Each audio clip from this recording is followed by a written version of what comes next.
And then I'm okay. You're okay? Yeah. Okay. Perfect. So now I guess we would just do Zoom. So we'll just wait 1 second, and only you guys can hear me, not the Instagram.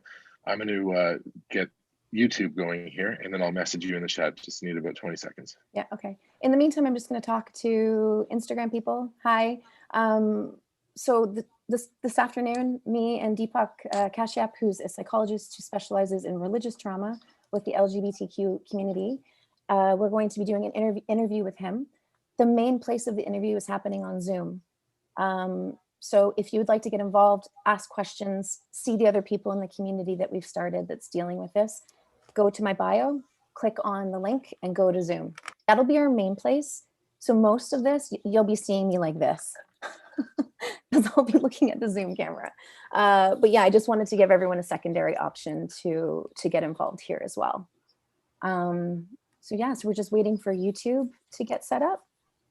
And apparently says we're live on YouTube now. Yeah, I think it's working. And the webinar is now live.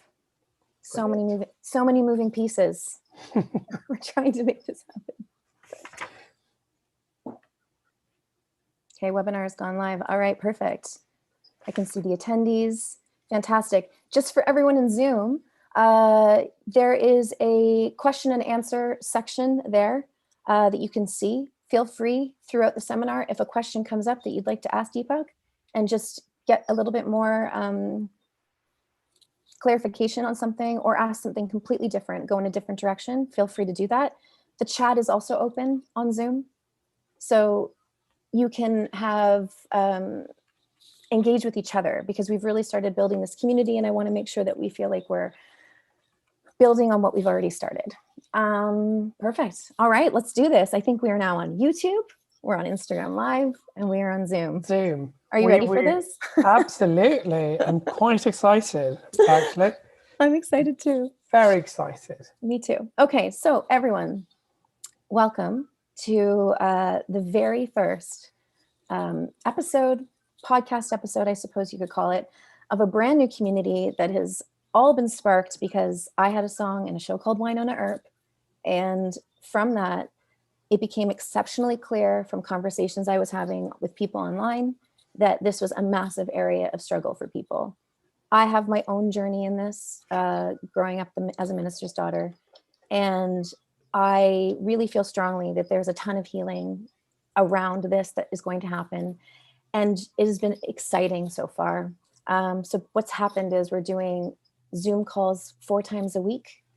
You can sign up for those Zoom calls if you feel like you are a person that has struggled with your own religious trauma around your sexuality. To do that, again, the link is in my bio on Instagram. You can join a call.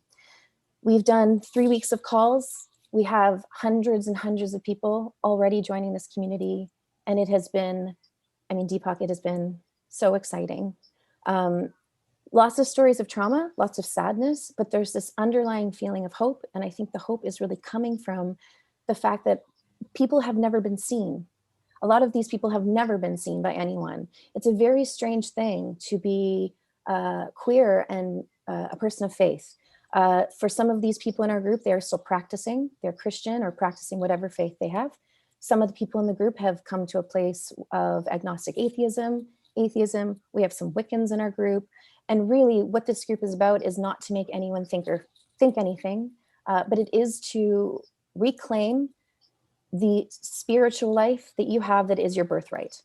And I think that when you grow up in a system that makes you feel like the kingdom of God is not for you, it is only natural to shut down and to be so triggered that you can't even sometimes access your spirituality. And so this group is dedicated to taking back that power and knowing that we all are given the right, the blessed, incredible right to a spiritual life. And that's what we want people to be feeling from this. So today, just through Instagram and everything's so exciting how all of this comes together. One of my dear friends, Danny, on Instagram was like, oh man, you got to check out Mr. Psychologist. He's so great. So I clicked over on Instagram and there was Deepak, and I sent him a message and said, oh, you specialize in religious trauma with the queer community. This is exactly what we're looking for. And he immediately said, Yes. So here we have our first episode. Join us on our community on Instagram. It's Bad Believer Podcast. I know Bad Believer is a bit of a irreverent sounding name, but it's a tongue-in-cheek expression of just saying that you can be made to feel bad and reclaim that and realize it's not bad at all, but that you can still believe. You can believe what you want to believe.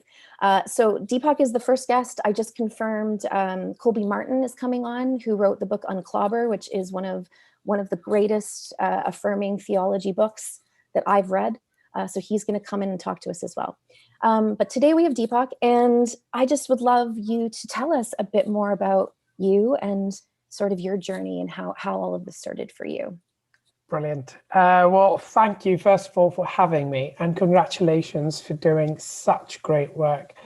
This is remarkable, absolutely incredible work that you're doing, and I think it's very, very needed as well. So so congratulations to that. Just about me a little, I am a counseling therapist. I was trained in India and the UK. I've lived both in India and the UK, and now I'm a new Canadian. And having arrived in Canada and making it my home, and even using the word I'm Canadian, it was all filled with so many emotions. And I realized that when you are experiencing something new, it's not like your past completely sort of takes a flight. Your past is always with you and makes you who you are. And that's where the piece of, I think, trauma comes in as well. Because a lot of our trauma is from the past. And a lot of it is from those years when we were not very equipped to deal with trauma. So I have about 10 years of experience in providing trauma-informed therapy to queer people and to people who are just experiencing PTSD, and they don't necessarily have to be queer or religious or straight. They're just people, because at the end of the day, yes, our beliefs, sort of influence us, but they also sort of make us realize that we are humans at the end of it all, regardless of which culture we come from. It's not like people in India will not ever have PTSD, and PTSD is only an North American monopoly. None of that's going to happen. So I'm very, very happy to have joined you to talk about something that's so close to my heart and something that I love so much.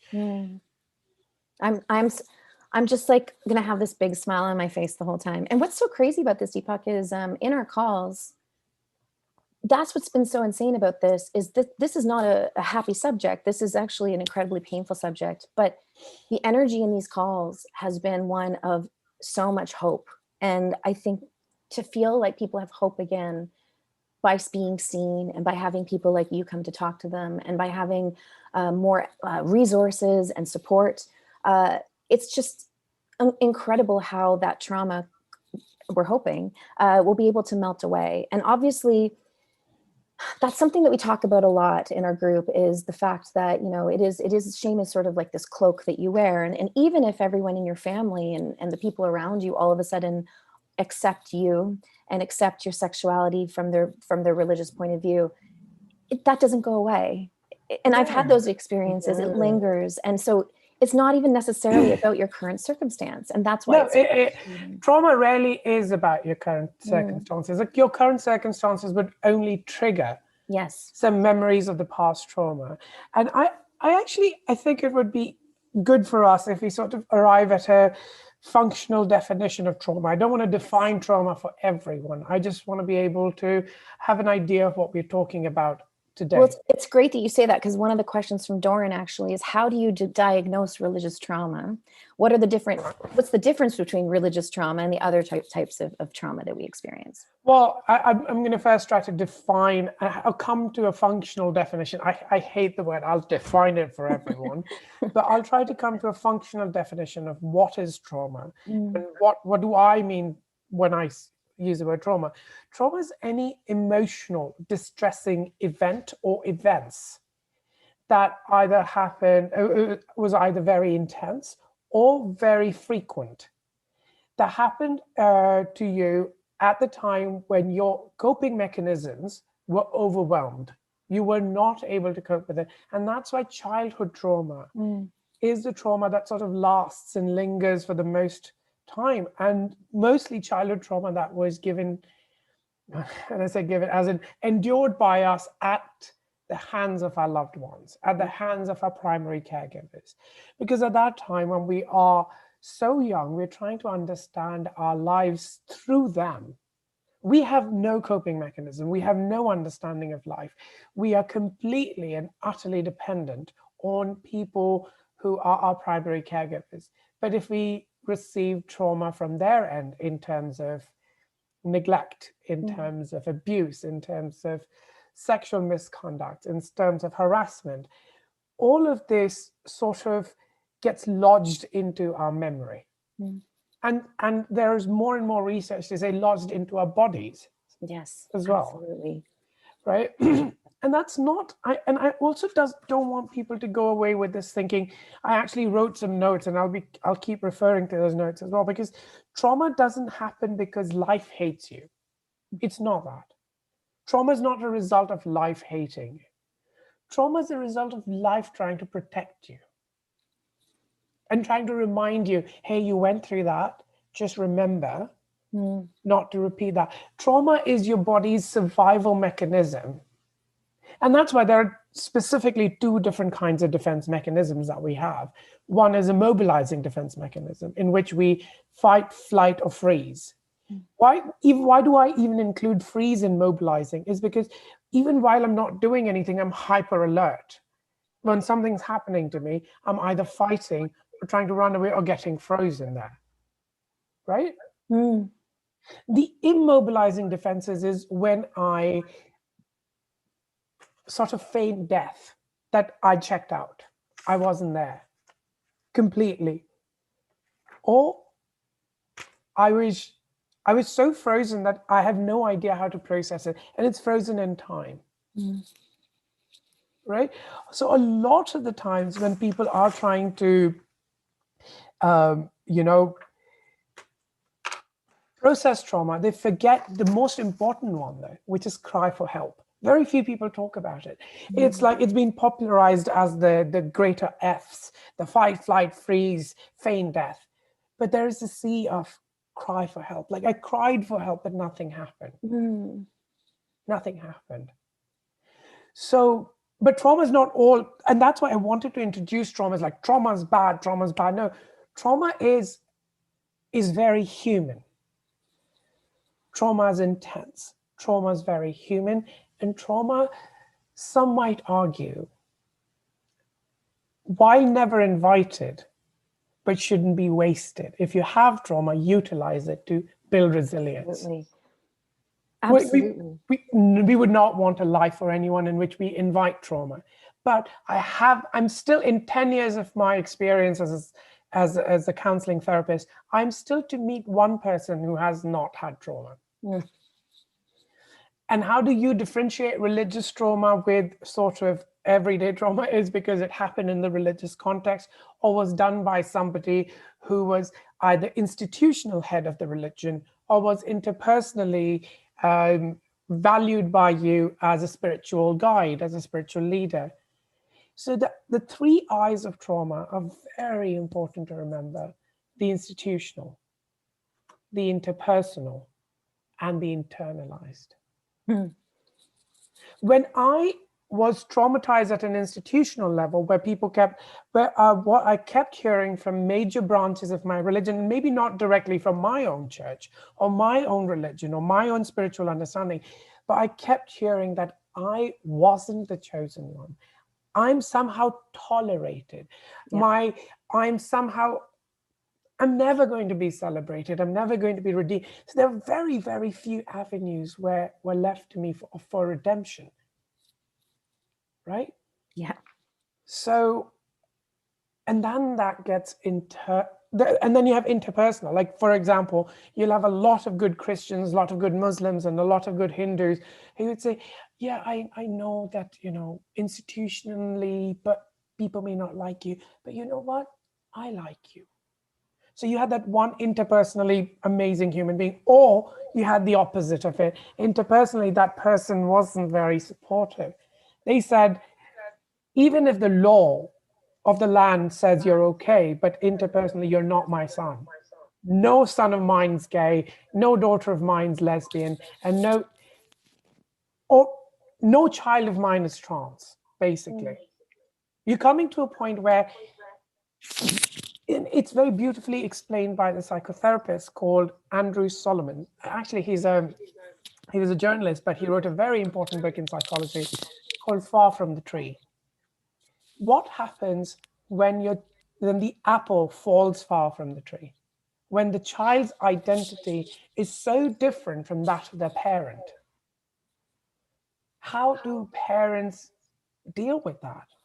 The trauma that parents go through as well. I don't want to have this simplistic idea of victims and oppressors. One is always oppressing, the other one's always a victim. No, it's a cycle. Yeah. They were oppressed, they're oppressing you. And trauma, for example, that is not, or as they say in American English, hurt people hurt people. Absolutely. And trauma that's not transformed is transferred. So they were traumatized by their ideas, their religion, their institutions, and they sort of thought that the only way to protect you and your soul was to traumatize you. So any trauma that happens in the context of religion or by somebody you had a religious relationship with, spiritual relationship with, could possibly be categorized as religious trauma. Yeah, and I think that's so well spoken. And I would say that in the group, and again, I'm taking a lot of the cues for how I'm reacting to what you're saying based on the 12 phone calls we've had so far. So let's say there's 100 people so far we've had calls with, and a lot of, including myself, a lot of these people, not only were their ministers, their ministers were their fathers. So now you have like an intertwined kind of trauma happening too, because it's like institutional.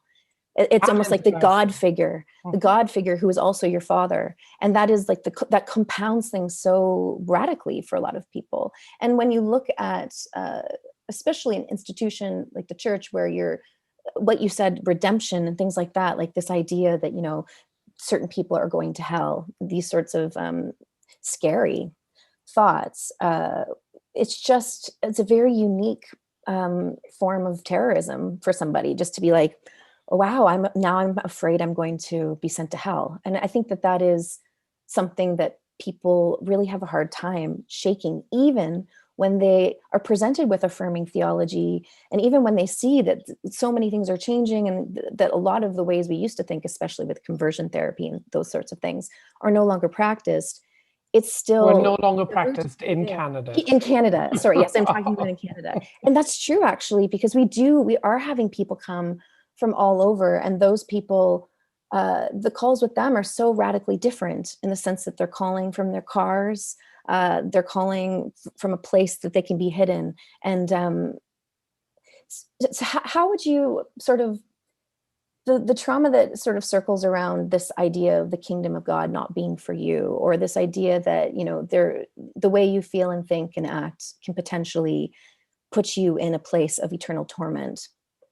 What are some strategies people can do to try to start addressing that? I think you hit on a very good point there, because after trauma, and even while the trauma is unfolding, because our brains are meaning-making machines or meaning-finding machines, we're always trying to make a sense of, why did it happen? Why did it happen to me? Why was I? And different religious traditions have got different answers to it. Hindus would say karma. Somebody else would say, God loves you, but doesn't necessarily love what you do or who you are. Yeah. Like your cross to bear. I feel like with the Christian argument, it's always, well, everyone has sin, and this is just the sin that this is your cross to bear with this in the sin realm. Right, and it's still sort of contextualized in the more negative sense of the word. Yes. It's not like, oh, this is your diversity. God makes all things new. It's not that. It's like, oh, God makes some things bad, but some of those bad things are tolerable. See, the idea is also, I'm going to have to talk to you about three things, and I would need some time to sort of unfold them Go for it. Take all the time.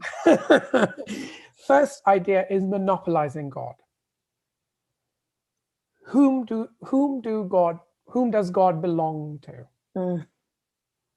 Is God my property?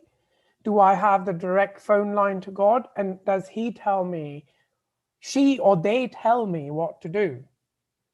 So it's claiming that I know nature of God because I know one book or two books written about him, her, than you do. So I certainly have a better relation. So it's all about claiming monopoly. Yeah. Who has access to God? So the moment you actually dismantle that idea, you realize my first strategy as a queer believer is to have a personal relationship with God. And I really love this one beautiful line by Rumi, a Persian poet. He said, I'm more interested about what God talks to me as about what's talked about God. So it's very interesting to see that there are a lot of things talked about God, and some of those are beautiful and helpful and like inclusive things. They're bringing people together. And some of these monopolizing things, no, I am, and why monopoly? Because if I monopolize God, I'm purer than you. I know better than you. You are not as pure. So this battle of purity, this battle of, you know, a lot of the times when we go to Sunday masses or Friday prayers, if you're a Muslim, or, you know, just whenever you're going to the temple, it's less about connecting with the divine or connecting with the spirit. It's more about who's dressed well and whose hat is better. So this has been happening within the straight community as well. It's not like the straight community is completely immune to any religious trauma.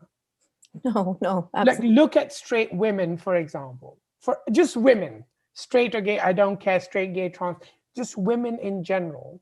If I were to talk about trauma that women endure at the hand of religions, all religions, and Christianity, yes, today there are different versions of Christianity that are slightly better than the older versions and whatnot, but I am still to find, even the religion that we sort of, you know, everyone thinks is a religion of peace and has given so much to psychology, Buddhism, is highly misogynistic in their texts.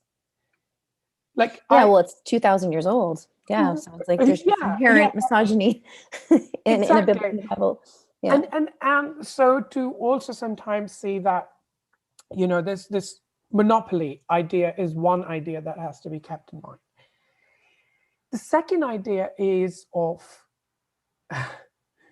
because we have to understand the history of religion was religion and politics were like this. They were hand in glove. They had to be. Because it was God and monopoly of that God that gave me the divine rule, the divine right to rule you. In many countries, the head of the state is the head of the church. Queen Elizabeth, for example, right? So the idea that you are owned by me, you're owned by me, is that I would decide what is right for you. And I know these are very challenging ideas, and I'm not here to disrespect any religious person or their beliefs. But what I want us to start thinking of is in the terms of ownership. First, who owns God? Second, who owns you? And the history of marriage, when, like, before this whole idea of monogamous marriages came in, and the moment we started owning property, we started settling down. I needed to know that my property goes to my son. So this particular woman's going to have sex only with me. Hence, the woman became what sort of consolidated under the idea of property. What does the word husband mean? Do you know what the word husband means? I don't know. Okay, I'm going to give you a clue. Animal husbandry. Have you heard of this profession? Oh, yes. Okay. Wow. Husband means a manager. So you are my property to be managed now. And that's why a lot of people today prefer to use the word partner a lot. So it's also going from the idea that the church had to protect social order. But before we start jump on the bandwagon of all religions bad and everything religious is bad. No, no, no. This was actually done to protect women, because at that time, if men were not forced to be monogamous, they would not fulfill the responsibilities of bringing up a child with a woman. They would have sex, she would get pregnant, and he would take off. There was no respect for women and their bodies. And this was church's 2,000-year-old idea of how do we protect women at that time. And of course, needs to be updated. So I've talked about so far, I've talked about who owns God and who owns my body. The third important idea is who owns the stories? Who owns the narrative? So today, so you could probably divide this into three. Who owns God, who owns me, and who owns society and the stories? Okay. So today we've taken one field at a time from the church. Like when it comes to physics, we don't go to the church to listen to a sermon about physics. Or even though a lot of people would like to use string theory to advance their personal motives, but very few people understand string theory, including myself. I have no idea what string theory is, or quantum physics. The moment I use somebody using quantum physics and spirituality together, I'm like, oh, okay. Yeah. So, but what happens is the moment we talk about two subjects, when we talk about ethics. Yes. And when we talk about sexuality, those are the ones. Morality around sexuality, it's religion. That's it. They are the only authority on it. The absolute authorities on these two subjects, ethics and sexuality. Yes, and it's not surprising. And it's funny because we talk about this all the time in groups, this obsessive kind of nature around sexuality, sexual sin. But it makes sense if these are sort of the two areas in which, that control has been able to be asserted, that would be where the focus would go. Yeah, because and how do I control you? Now, so we've talked about three areas of control, right? We've talked about, and could have been done with the best intentions in mind. All I'm saying, it doesn't work today. Controlling God, controlling you, controlling society. But how do I do it? Because I have no political power these days. I control it through shame and guilt. Yeah. Emotionally and behaviorally through excommunication. That's how I control you. So it's very interesting because we also are now largely talking in North America about monotheistic religions that have one God, one book, one way of life, and 10 commandments to tell you what's a good Christian and what's not a good Christian. So this has been a tradition for a long time within monotheistic religions as to God wants you to be good, and these are the 10 ways you can be good. And if you don't follow these 10 ways, then you're probably, and out of those 10, as Esther Perel says, out of those 10, they've spent 2 about sexuality. Thou shalt not think about someone else's wife, and thou shalt not, it's even at the thought level. Yep, that's caused a lot of issues. Right? Yes. So, and specifically for the queer community, that when, definitely. That A, we're dealing with our trauma. B, we're dealing with this idea of monogamy has to be the standard moral standard for everyone. When we're dealing with so much trauma, one of the ways of recognizing trauma is that I'm not able to build or maintain relationships.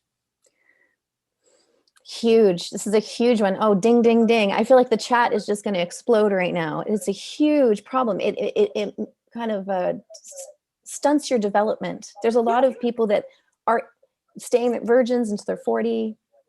They're, and the church, listen, we've talked about, and I want to get into purity culture a little bit with you for sure, because I think this all kind of goes hand in hand. Mm-hmm. But that's definitely an issue that people are thinking about in this group. So I'm so happy that you touched on it.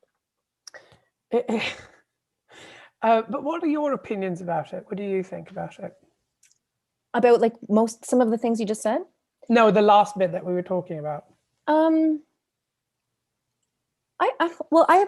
I've obviously struggled with this my whole life because I grew up evangelical, and I kind of grew up in the system, probably, let's say, best case scenario Christianity. So and in Christianity, the man is the head of the home and all of those things. I think that can work for people when you have respect. And, there was lots of respect from my father to my mother. All of those things kind of filtered down. But where it started to get really shaky is when you can't have this sort of model of perfection. You have an abusive husband. So now that you have your abusive husband, that's the head of the home. So now you're trying to obey God, but you're also trying to flee a problematic, violent situation. Yeah. It's So so beautiful the way you put it. I love the way you put it. I think it's the same. For example, if I were to take a Muslim example, I'm not Muslim, but if I were to take a Muslim example, is an Islamic. Some people absolutely just feel comfortable with their heads and hair and face covered. That's the choice. But the moment the element of choice is taken away, that's when things get problematic. The moment the burqa is forced on you or is forcefully taken off you, both are problematic. Yeah. Because what are we doing? We're taking the woman's choice away from how she wants to dress. Whether it's being done by the gods or in the name of gods, or by the government. So when you replace God with government or government with God, you have to make sure that the element of choice stays intact. That's so true. I just love looking at this chat, just like, people freaking out. No, I think you're right. And to be honest, Deepak, we do talk a lot about these kinds of things in our chat. One of the biggest things I've noticed, to kind of go back to what we were just touch on it a little bit, especially this idea I grew up with, that I think a lot of people did too, is if you think it, you've done it. This has obviously been an issue for people with masturbation. It's been an issue for people to even just be in touch with their sexual selves. And I think that, anyone in the church who is more moderate would say that, God created sex. Sex is supposed to be a beautiful thing that's enjoyed. But what's hard is all of the rule books and all of the sort of arguments that they've had are so unnuanced that it really only makes sense to a youth group when you're 13. There isn't a lot of at least in the Christian tradition, there isn't a lot of sort of pastoral applications of sexuality later in life. So what I've noticed, and this is what we said, is there are people in this group and in myself who haven't had a lot of intimate relationships because you don't learn how to do it. It's like wanting that is bad. You're supposed to wait until you're married. But then when you wait until you're married, now you're completely disassociated from your body. You don't even know how it feels. We have people in this group women married to men, who didn't even realize their queerness until their wedding night, because they didn't even have a chance to know what their body liked or what it needed. And now they're married and trying to figure out how to enjoy this sexual relationship that feels very foreign and uncomfortable. So I just think that sort of thing, and I think you're right, it is about power and control. But what the church, I think, needs to do, especially the churches that are affirming and that are kind of ushering in this new form of Christianity that's more, uplifting, is they have to be able to make people be in touch with their bodies. Like, how are you supposed to not be in touch? It has to go from power and control to love and inclusion. It has to. And if that contextual shift doesn't happen, it's going to be problematic. I wanted to respond to the last two things you said. First about relationships, and then about, the sort of conversation about purity. First about relationships, of course. Now, as queer, and I'm talking purely in the queer context, it can be applied to other contexts as well. But for example, if you're running, okay, and somebody pushed you, and now your knees hurt every now and then, okay? Sometimes your knees hurt too much, depending on what the weather is and depending on how exhausted you are and things like that. And then you are criticized for not walking like others. I have a traumatic knee injury. I cannot fly, or I'm not able to at the moment. You're not giving me therapy. You're not giving me support. The only thing you're doing is criticizing me. When people get traumatized, their ability to relate and connect with others, especially intimately, gets reduced. Our first experience of love is our primary caregivers. is the experience with our primary caregivers. And if the experience with our primary caregivers is one of neglect, fear, violence, how do you expect for people? This is one of the reasons I tell people, if you constantly find yourself in troubled and toxic relationships, you're experiencing trauma. And it's okay to forgive yourself. It's not your fault, but it's not okay to not take responsibility for it. And solving that. Now, the second point of when we come to the idea of there's so many different opinions in religion, even in the same religion. I was like, before I even moved to England, I had no idea there were so many kinds of Christianities. I was like, okay, there are Catholics and then there are Protestants. They both believe it. And I was like, no, there are Lutherans, there are people who speak in tongues. And then I was like, oh my goodness, Christianity is so much more diverse than I thought, even under one God. What does that tell you? Yeah. That tells you there's human and thought diversity even within one system. But where do we stop? Is at thought and human diversity. We don't include sexual diversity. We don't include religious relationship diversity, because that's too threatening.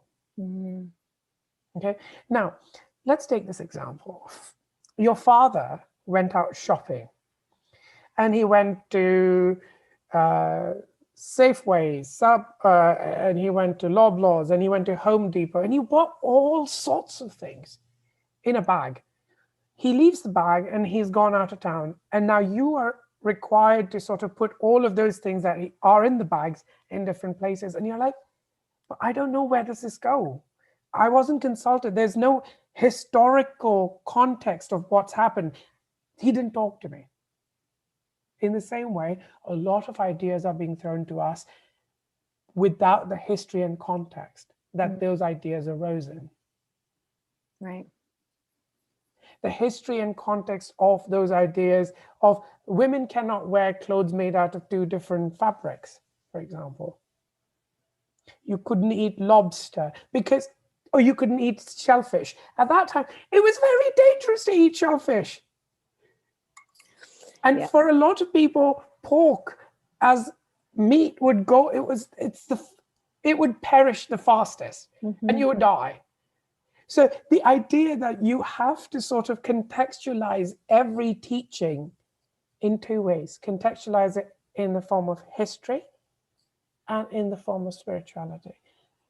Don't abandon it if that's what you believe, but symbolize it. Treat it as a sign and a symbol. For example, and I might be even, I don't care if I am a bit, criticized for this kind of interpretation, but I've heard a lot of Islamic scholars come up to me and talk and say things like, when he was talking about Sodom and Gomorrah, which is the same story in Bible, he was saying, don't rape people. He wasn't saying don't, right? Yeah. This is where I get really excited with the theology stuff, because you're right. It's like they're completely, now that we re-examine, the Sodom and Gomorrah story was actually like a story about hospitality. It wasn't, and well, don't rape your host. Exactly. Well, that's literally what it was. You know, it's so crazy, and we're going to go off onto affirming theology, but I just want to touch on that for 1 second since you said it. Do it. I grew up being told that this big mob of gay men, were bring out your men so we can rape them. And that was the moral of the story was that the city was so evil because it was overrun by homosexuals. That's absolutely what the story was about. Now, as an adult, I've gone back and read that and obviously been studying some queer theology. And you start to see, oh my gosh, that was never the story. The story was that he had 2 daughters. And I think he was actually like, take my daughters. And now Christians are like, ew, he even offered his daughters and they wanted the men. But that wasn't the story. Those men breaking down the door wanted to rape those men to humiliate them. They wanted to assert power over those men. They weren't raping them for pleasure. They were raped. That's why people rape people in prison for various reasons, and it's not pleasure always. It's power and assertion. Respect. And they felt disrespected. The town felt disrespected. and they went over there, and the truth of the matter is, it says every man in the town was there. So either every man in the town was gay, which is impossible because they all had families. Is this Provincetown? Just a big town of bearded gay men that are like, have like wives as beards, like running around being like, oh no, we're gay, I don't know what to do. Sounds like modern day Puerto Vallarta. Right? It's either that, or maybe it's something else. Maybe it was about wanting to control those people and assert dominance and shame. Yeah. Listen, I don't want to make a light of it, and I know that it is important to a lot of people, and I know. And I know I don't want to offend a lot of people, but at the same time, historical contextualization would give you one power. Yeah. One power. The name of that power is personalize your God. When I've sat in my office and online for 10 years, helping religious parents understand their kids, understand their children about and their sexuality, and how do they reconcile. I can't for a second believe that they've come in a 45-minute session to be told that what they've been believing on their entire lives is just idiotic. No, those are the stories they have built their lives around. And every religion has a narrative. When I say story, I don't necessarily mean to say, oh, you're bad. Oh, all of this is imaginary. I say the narrative is so important to them. So important. I have to give culturally safe advice. Any psychotherapeutic advice, any counseling advice that's not culturally safe is not going to be effective. Absolutely. And how do I know like an engineer is an effective engineer? When he also gets metaphors and not just the literal truths. In the same way, a spiritual engineer is the one that gets the metaphor about consent. But the idea also is that I find that there are 3 reasons why people would want to stick to the literal truth. Purity, because if it is written in word, how could it not mean that? Right? Then the fear, the actual fear for their own soul. What if I get this wrong? At least I would know that it was written in word. What if I start to interpret it on my own and get it wrong? Yeah, that's scary. Because religious people are, the only difference between religious people and non-religious people is about their ideas of what happens after death. Everyone agrees on what happens when you're alive. It's what happens when you die. So they're definitely scared about their souls. And the third and very obvious idea is power and privilege.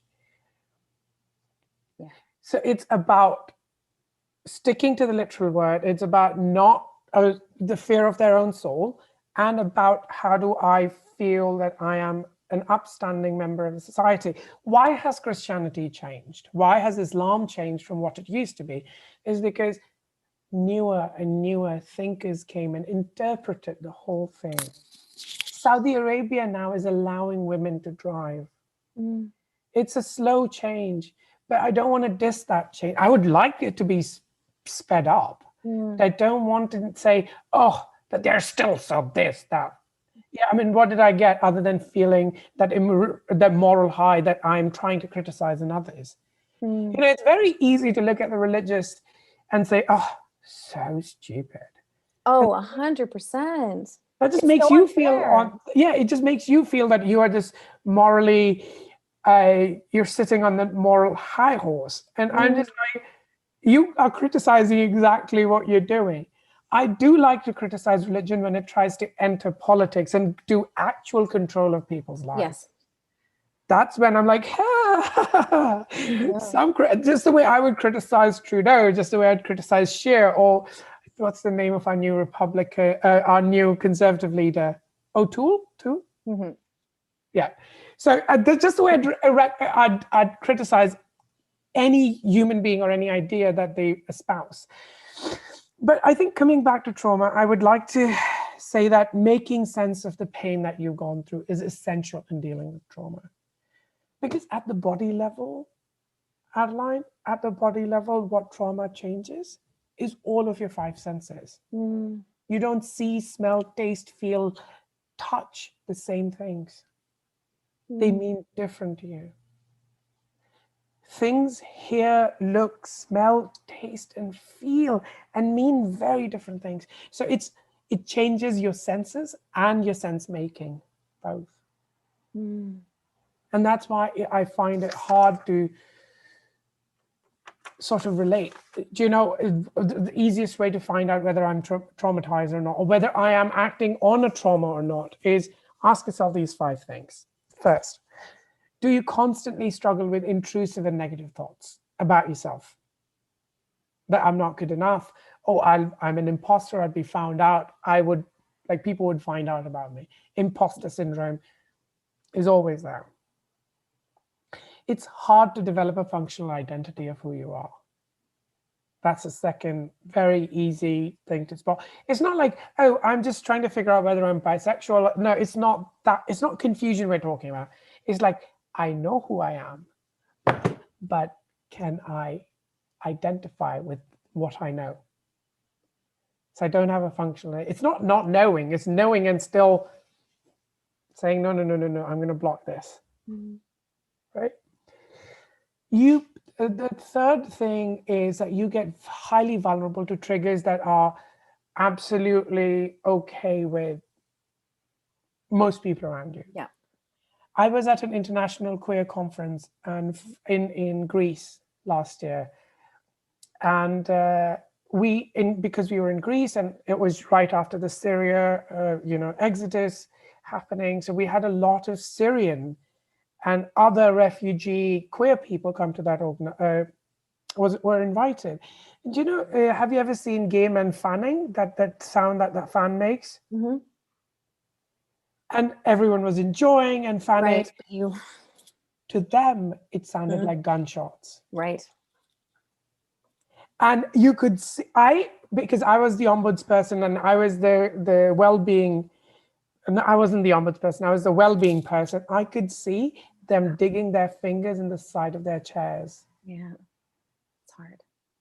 And then we had people who were triggered by other things. So now most international conferences sort of have this trigger safety zone where people can go and calm themselves down. It's not necessarily trying to censor others. It's trying to give support to the ones who are triggered. Right? So trigger. And then you could also have, the fourth symptom is that you could have unexplained physiological problems like insomnia, like, I'm so irritable, I'm so quick to anger. All of these are signs of trauma.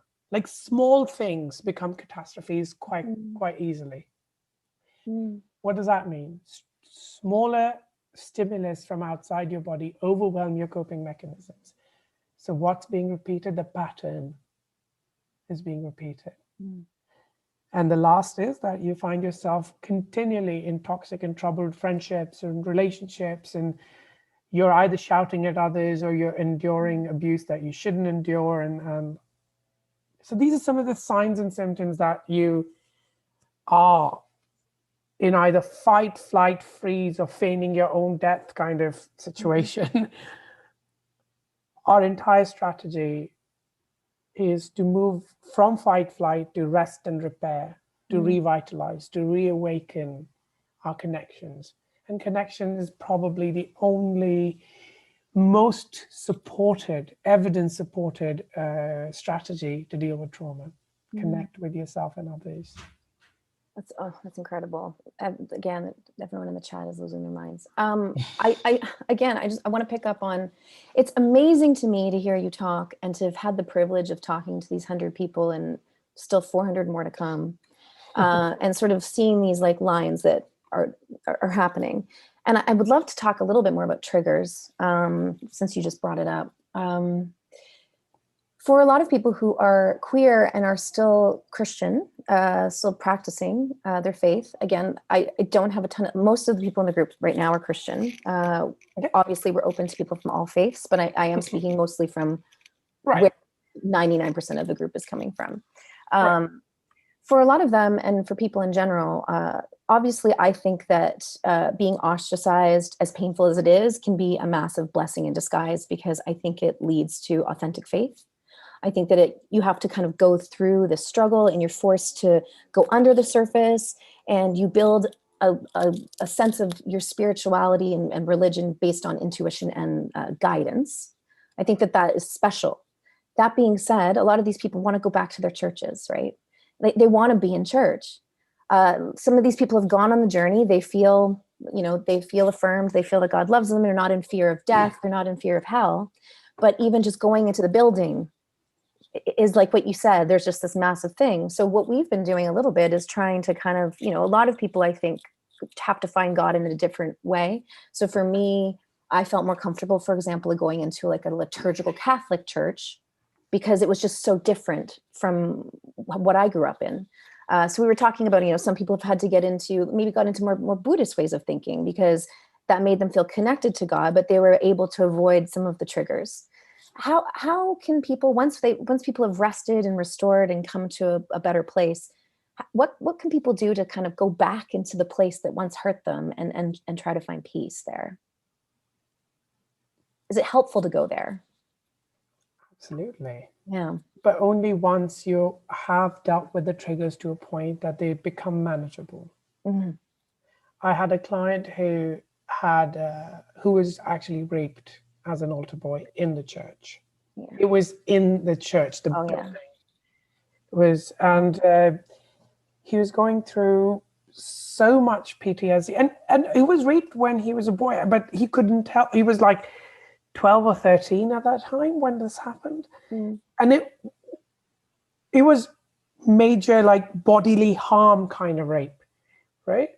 So, and I know this could be triggering for a lot of people, but you know what? This is reality, and we'll face it. Mm-hmm. So and he was constantly forced by his parents to go there every Sunday. He couldn't tell them, blah, blah, blah.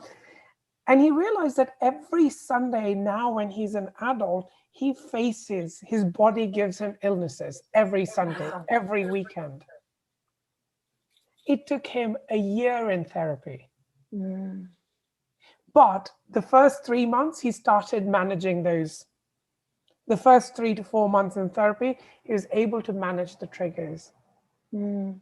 It took a year for him to not experience unexplained illnesses and headaches and irritability on weekend. It actually prevented him from having a boyfriend for the longest time, because every weekend he'd be in a foul mood. And when do you want to hang out with your friends? And mostly around weekend. Now, I'm going to actually give you an example from a different religion. And we will see how it applies to Christianity. I would try my best to. So I was born a Hindu.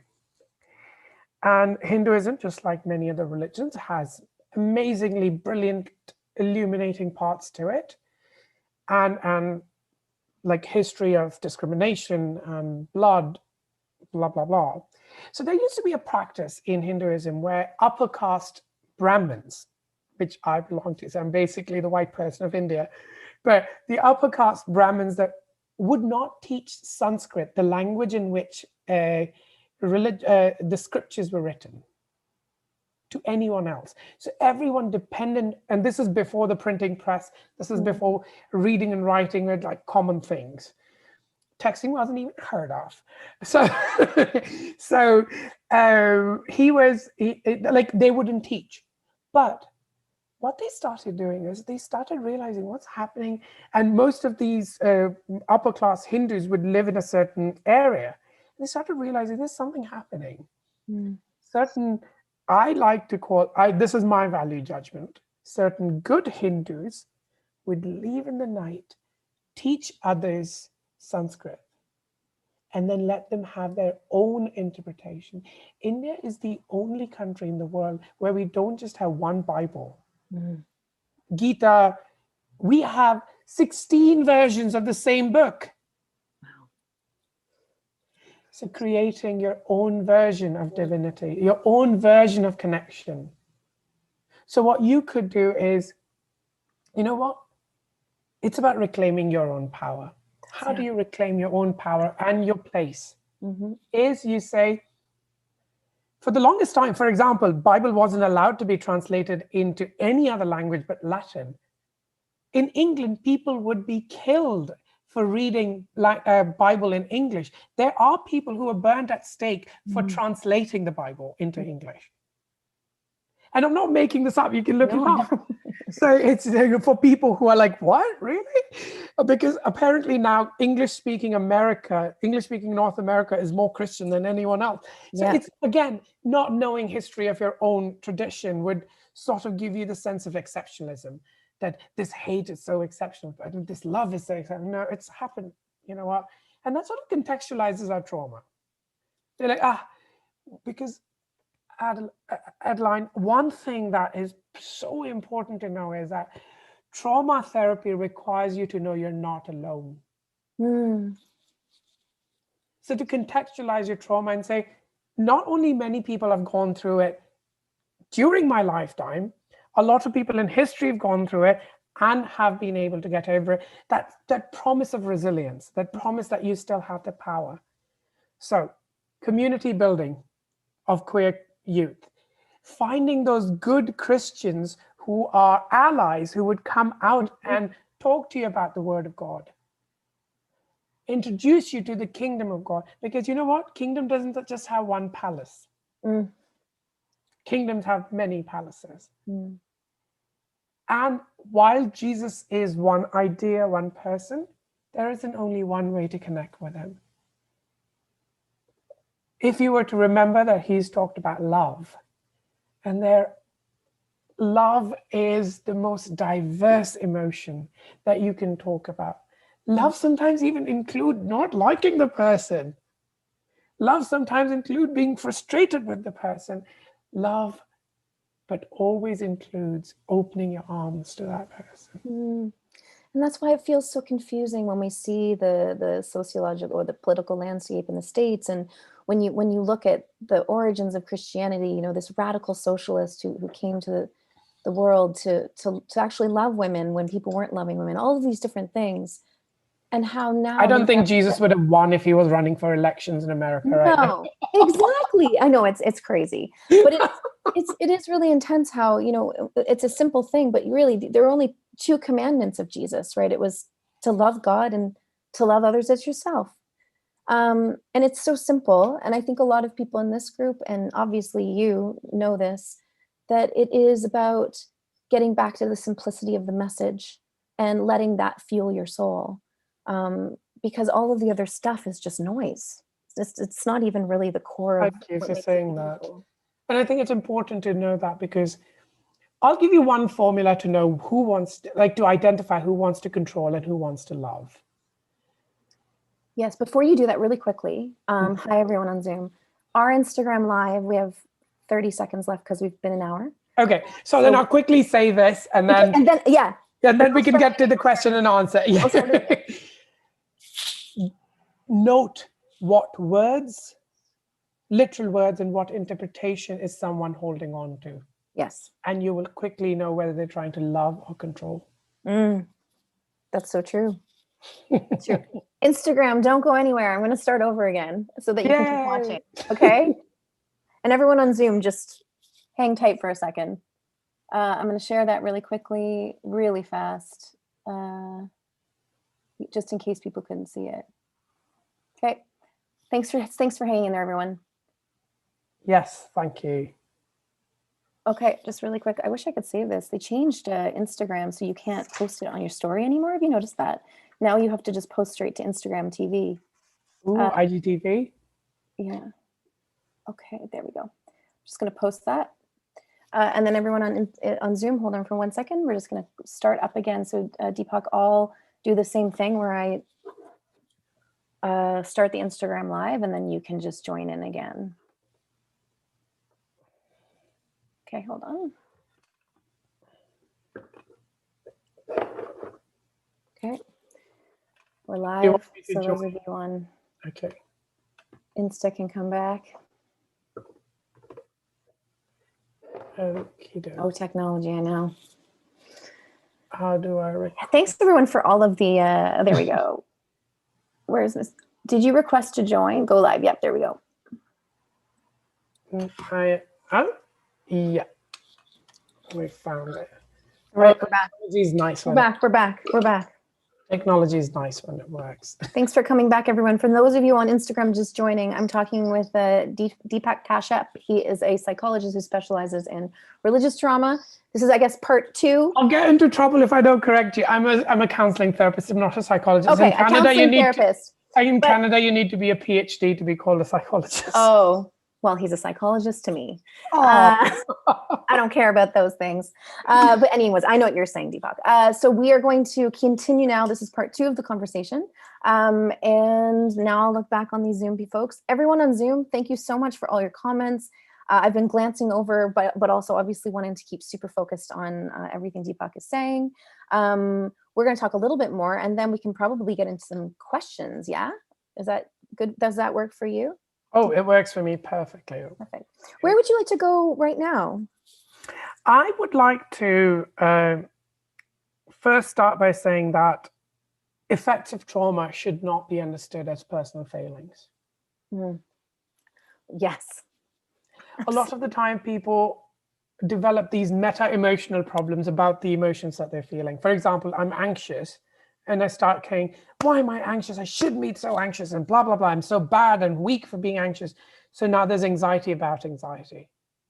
Or there's depression about anxiety. Just layers. Right? So first of all, it's not your failing. You did not choose, but it's your responsibility to now deal with it. Because nobody, if you haven't heard anything throughout, nobody is responsible for healing you. Absolutely. And nobody can heal you, even if they took that responsibility. It would be a kind of compassionate effort, but in vain. You would have to use your connection, build connections, and know that you are the one who's building these connections. So you are the one who's trying to heal yourself. So I think that, and I think I also want to talk about, in the religious context, the other kind of trauma that people go through is a silence sometimes. Yes, yes. I love that you're saying that, because that was one of my biggest questions, the silence. Yes. Okay. That I've talked to you, you've come out, but we will pretend nothing's changed. 100%. We will not deal with this. And let's not tell your Aunt Becky about it. And let's not tell your Uncle Sam about it. And Thomas can never know about it.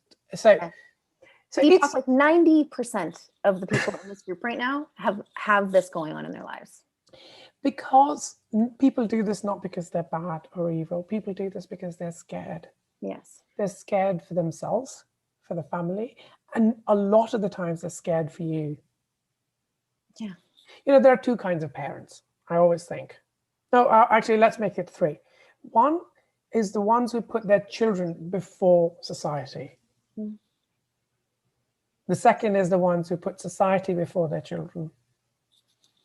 And the third ones inhabit a space somewhere in between, where they're like, I know, but I don't want you to be bullied, but I also don't think it is okay.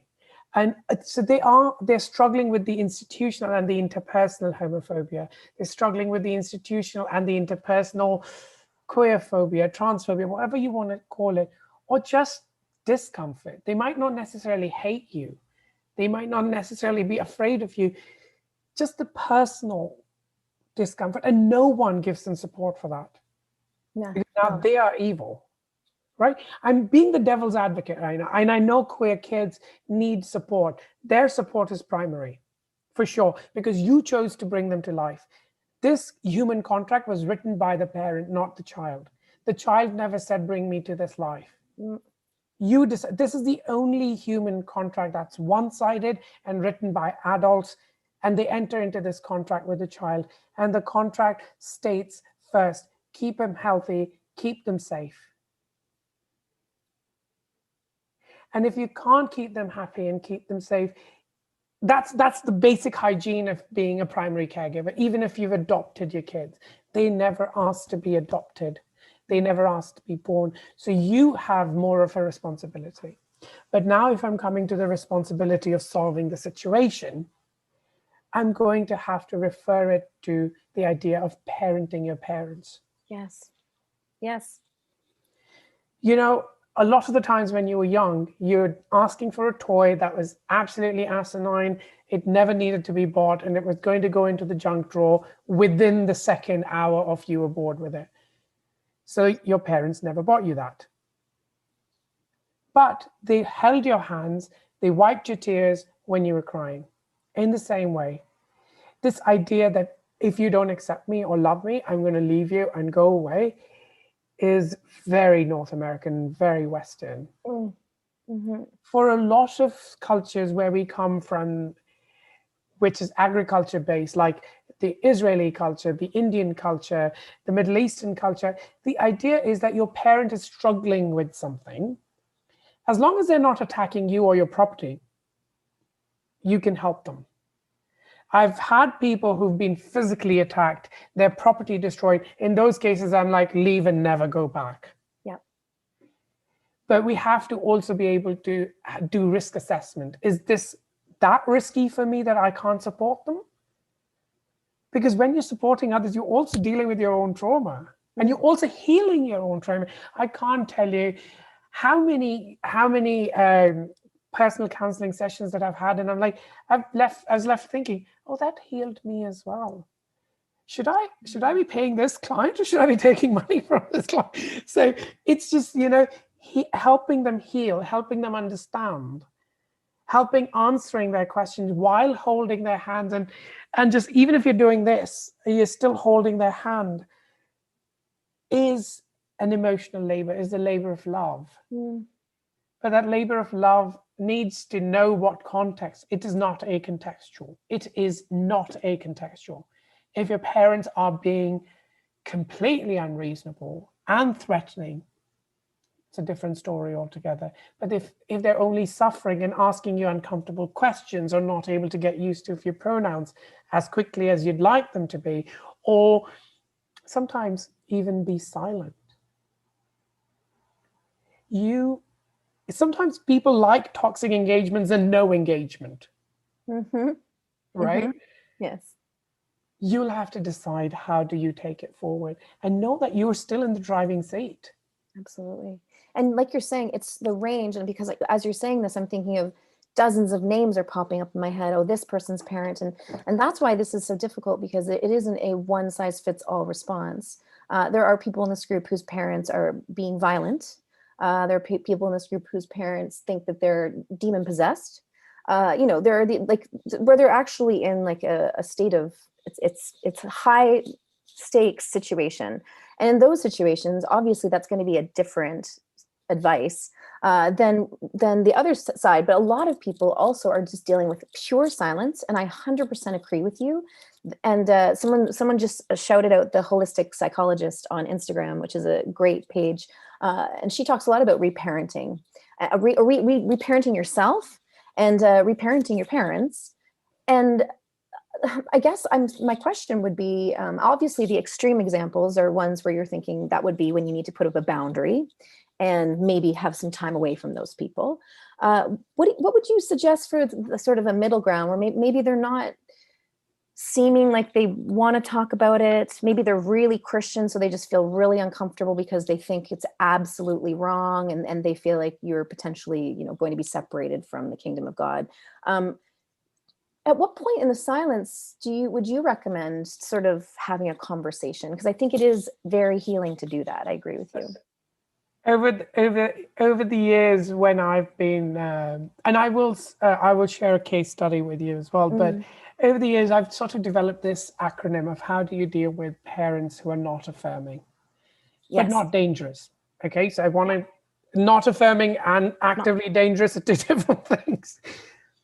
I call it very endearingly PPHL, which is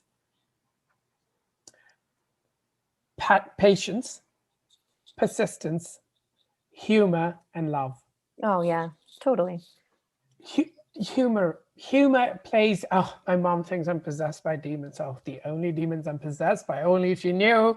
So this is just, this is like saying that this is not the end of the world. While I want approval from my parents, I don't need it. That's key.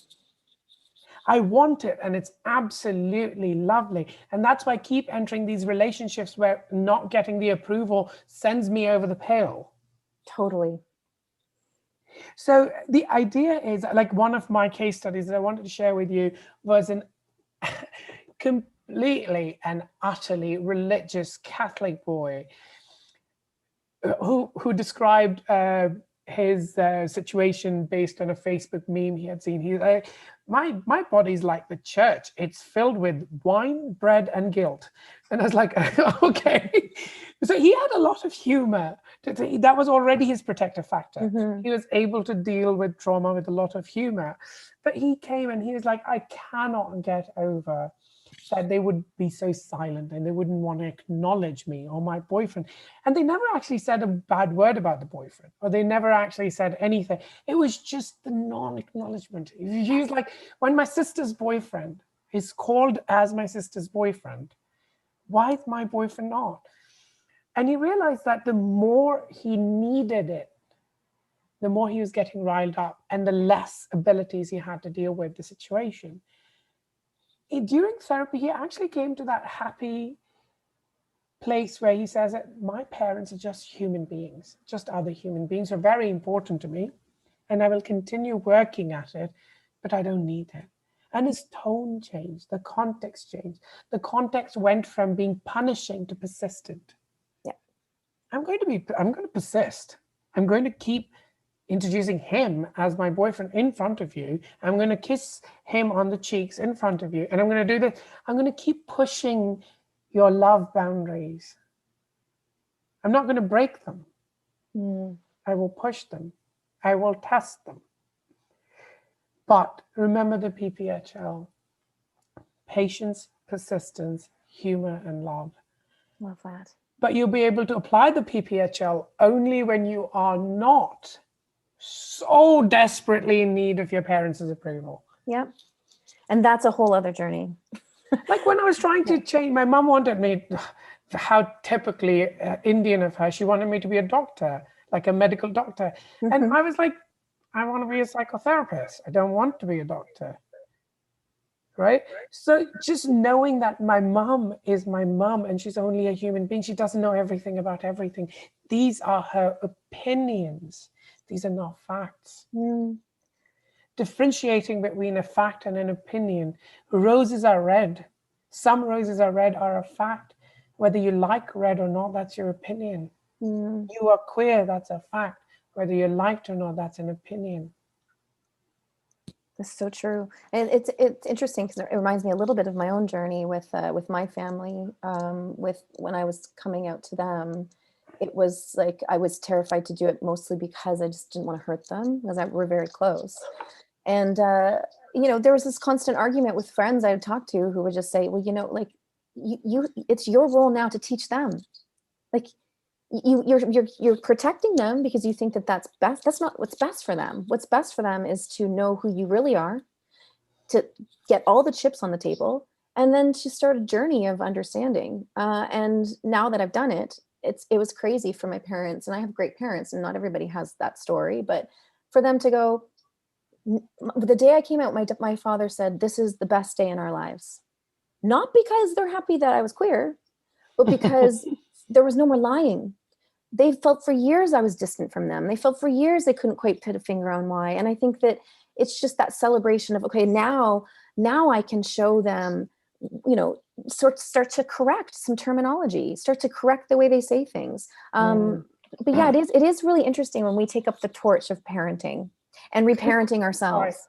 Right. And when we're doing that, we need to see that there are these 3 steps that we need to take, and they're not necessarily chronological, but if they go in this chronology, it sort of helps a little bit more. First is risk assessment. Assess your risks. Yep. How risky is the situation going to be for your body, your property, and your financial independence? Okay, so do that basic hygiene of risk assessment. Okay.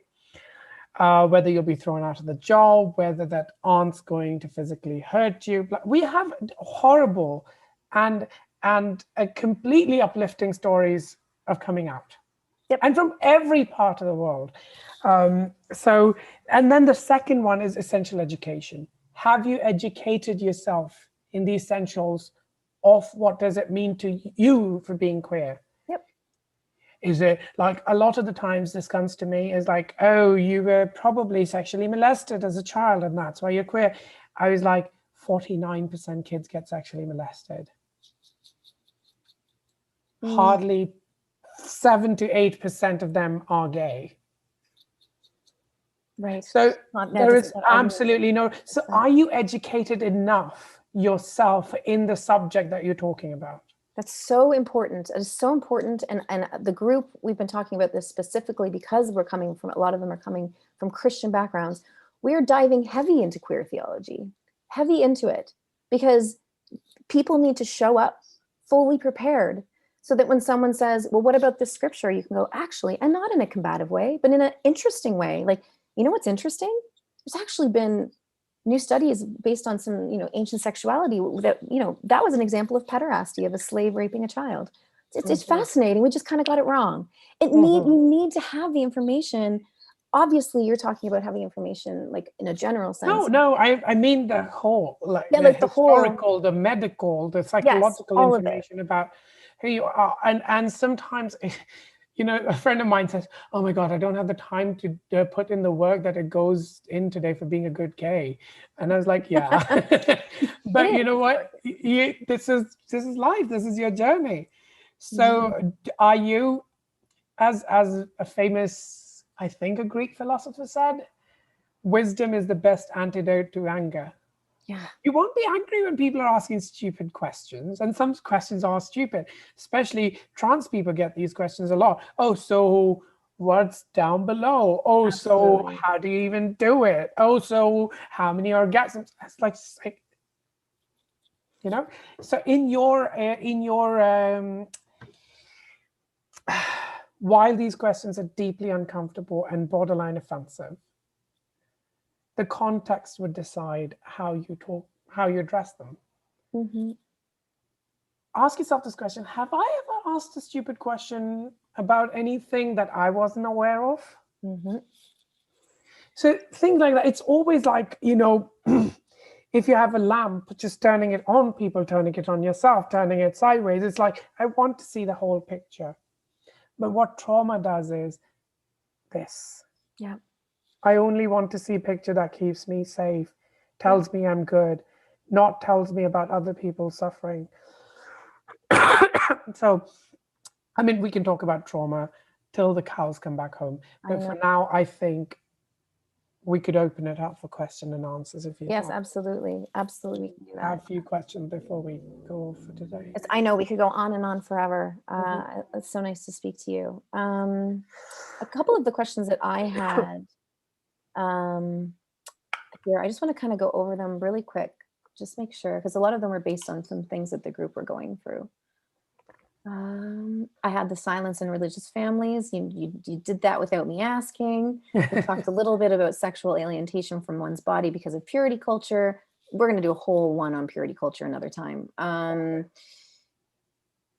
Of course, and I think we've touched on this too, but one of the things that I had here was, churches are supposed to be this safe place and often shape our ability to trust. And we're encouraged to let our guards down, but many, queer people have story of being discarded and humiliated within those places at their most vulnerable. So it can be difficult to build trust in relationships and community spaces. Yeah, the churches that are supposed to be places of love, this rarely happens, but the churches that are supposed to be places of spiritual purity, this is more likely to happen. Yeah. And again, that's just going into your triggers. So it is just doing the work, like we said, and sort of pedaling through some of those things. Okay, so I'm going to go to your questions right now, everyone. Because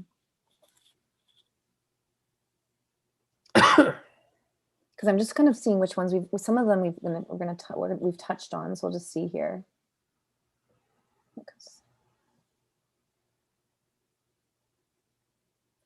Do you feel like talking a little bit about sex?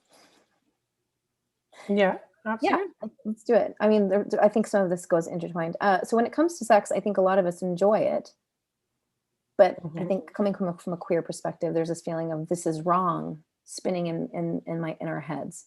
How do we start working to separate that thought from the experience, and from an experience that makes us feel good and is based on love? So obviously they think they're meaning in a safe space, they're having intimacy. The whole question hinges on the idea of three things: self-awareness, self-acceptance, and self-regulation.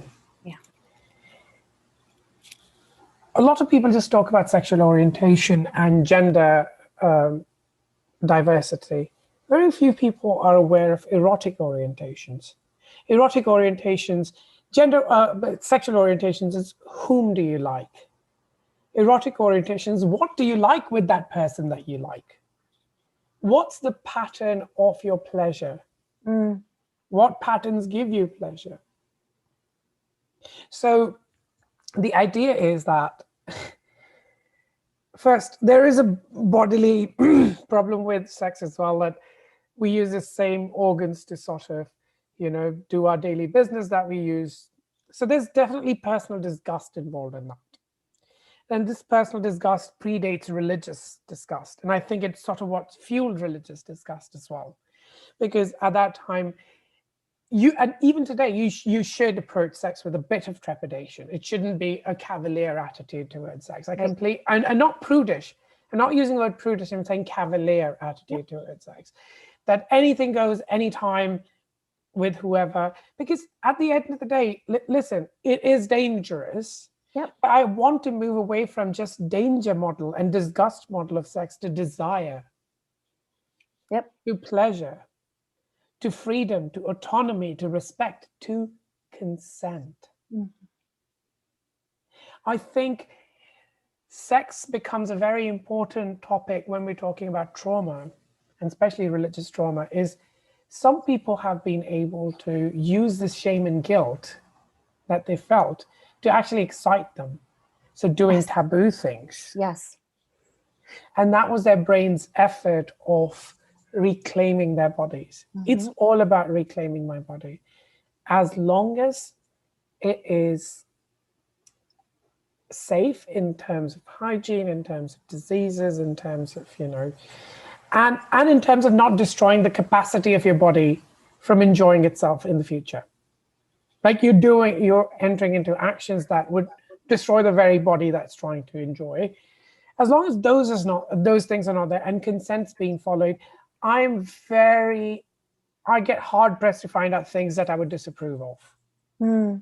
The patterns, I agree with everything you're saying. The patterns, or some of the things that might start to become desire based on maybe a little taboo based on your religious past, are those things that you think can just exist? Or do you think that because they were rooted in maybe a trauma that they should be addressed? Like, can they coexist? I was hanging out in the gay village in Toronto and started talking to this guy. We went to his home to hook up, whatnot. He could not have sex in a room where there was a cross. Right, yes. So it's like, for a lot of us, God is a judging projection of our own psychologies and the judging projection of what we've been told about him. No wonder what we be. But a lot of people have been able to make God as the most loving, understanding, and accepting part of who they are. So the more a God is a judging God, the more you'll be like judging yourself. Because you know what? I don't know if there's enough evidence for it, but there were a few research done which said that the same areas in your brain light up when you're thinking about God and yourself. Oh, that's interesting. So the judgments that you pass on yourself are the most important judgments of all. And sometimes we confuse the judgments that we pass on ourselves for the judgment that God would have passed on us. Because God is now standing in your bedroom. Yes. God is no longer just in your heart or your body. He's standing at the edge of the bed, judging you what you're doing. And it's very traumatic. It's trauma for a lot of people. Some people have been able to deal with it. and push through it, push past it. And some people have been able to sublimate it into art, but some people find themselves still stuck. I had a few lesbian clients of mine who said that the immediate reaction after orgasming is guilt. Yes. Yeah. That I wasn't supposed to have this pleasure, because apparently my entire religion's defined on the suffering of my God. My God suffered. He wasn't in play. Yeah. He wasn't having fun. He was in pain. Well, there are so few acceptable forms of having pleasure within that framework, because if you think it, you've done it, that's a sin. Masturbation is generally considered to be sinful. So it can only be between you and your husband. So there's like really only one small scenario. So I think there's just so much around that. So people constantly Do you know the word in French for orgasms? Like what the French term is? Yeah, for orgasms. Well, isn't it like a little death or something? Exactly. Yes. Because true. The basic Catholic idea during those times is that you will hear the devil laugh as soon as you've come. Because they were trying to tell people not to masturbate. Do you know why? Because it comes from a flawed understanding of human body from the Greeks, actually, where we had absolutely no idea that a woman has eggs inside her. We thought it was a seed that the man plants in her and she is the soil. So stop wasting those seeds. They had no idea that there are millions of them. Right. That if every seed went to fruition, we would have no place to live. So these all ideas also come from flawed understanding of human anatomy. Human anatomy that was then sort of codified into scripture. Then sort of got. So this idea also is like, don't give into pleasure. Don't sort of. You also have to understand those are the times when diseases were so rampant. There were so many times during the history before medical science came to where it is today. Right, so it had to be controlled. Yeah, exactly. In some and way. Also before the birth control, the contraception, women had to be controlled. But when birth control came feminism, women looked at it and said, hang on a second, we've been controlled, you've been philandering, this needs to be equalized. So instead of giving the same sort of body autonomy to women, the better idea was to take that body autonomy from men too. So to sort of equalize the situation.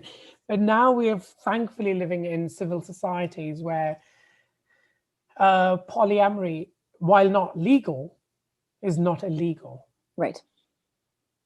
Yes. So relationship diversity is being recognized, at least in social circles. Is more. I yes, which is great. I mean, we obviously want to pull away from more archaic forms of control with our sexuality, but I do think that one of the things in my personal experience, I went and saw like a therapist once who specialized in like body healing, and she was like, "Wow, you're so out of touch with your body.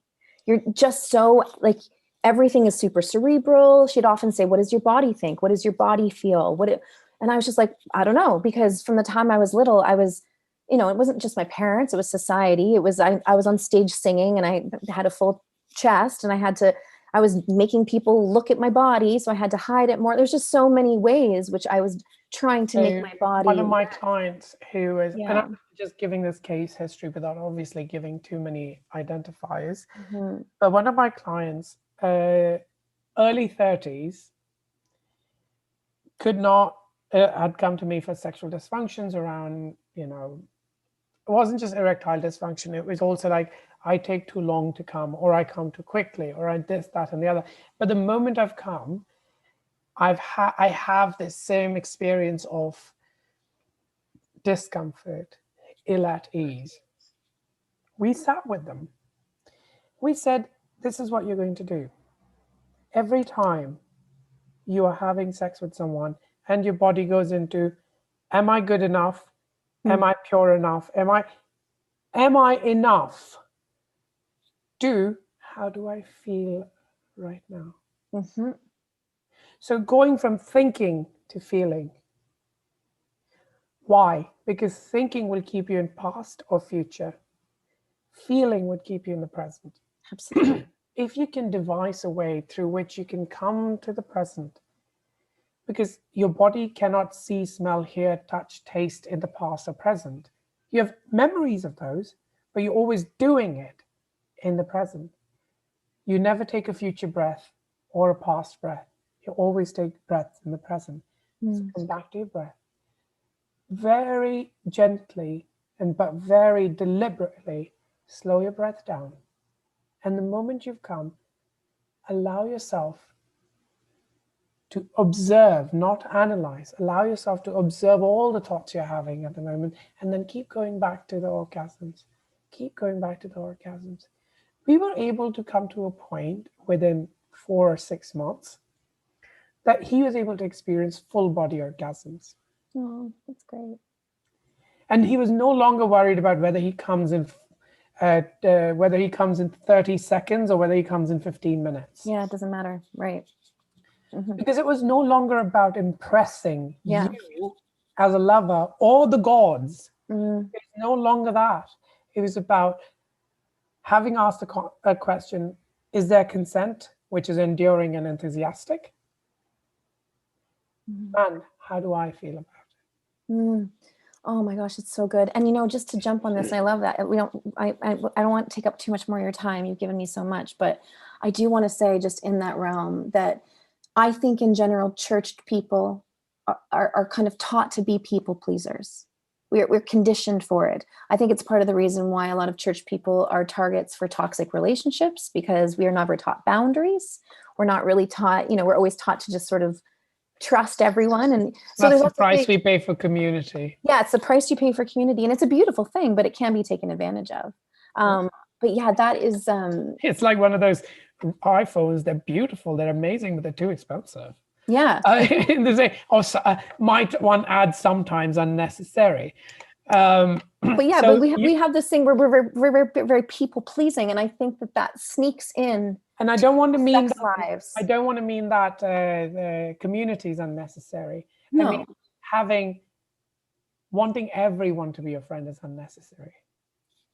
You can have 1 or 2 or 3 or 4, and that's enough.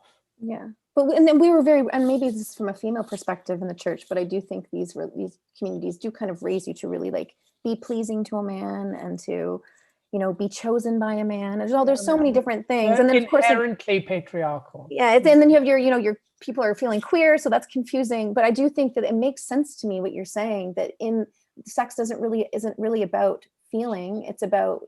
No, it's not about thinking, it's about feeling. Yes, when it actually is about feeling, but people just get so in their heads based on everything that they've been conditioned, right, being raised. So they say sex, self, and singing is done best when you're in your body. That's really good. I'll keep that in mind next time I sing. Well, I just want to say thank you so much. We're kind of at an hour and a half, and I feel like that's a really good spot to end things. But yeah, if anyone wants to reach out to me for sort of, talking about your own trauma, having a session or anything of that sort, I'd be happy to help. I mean, you've got my Instagram here, and I think what I could do is I could just write my email address in the chat, and if somebody wanted to just get through to me for personal issues, right? Yeah. Is that okay? Are you currently accepting clients, Deepak? I am accepting clients, but only online. Yes. If you're from the US, that's good. That's fine. That's absolutely okay. So this is my email address. Oh, why did I send it only privately to Ben? Oh, you can send it to everyone. Yeah. A panelist and attendees you want to click on. All panelists and attendees. Okay. And also, I can also get people in touch with you. That would be fantastic. And let me know if you ever want to do anything more around this area. Oh, well, I would. Well, don't say that. I'll talk to you every day. No. So, well, thank you so much. And just for everyone else watching, I do want to let everyone know this is the first call of a series of calls we're going to be doing around these subjects with different professionals and theologians and speakers. So to keep in touch with me, around this issue, around sort of wading through the waters of your religious past and your queerness, you can find us on Bad Believer Podcast. And we'll be there. And I want to say thank you to the community of bad believers that are already around. We've created this community, and you've taken it and made it your own already. And so it's just really exciting. And thank you again to Deepak for your time, for taking your Sunday afternoon to talk about all of these super fascinating things. Thank you so much. Thank you. And before I go, I just want to end on this quote.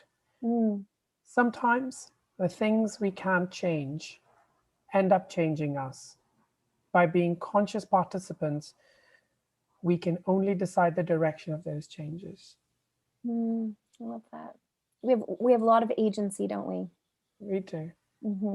I love that. Okay.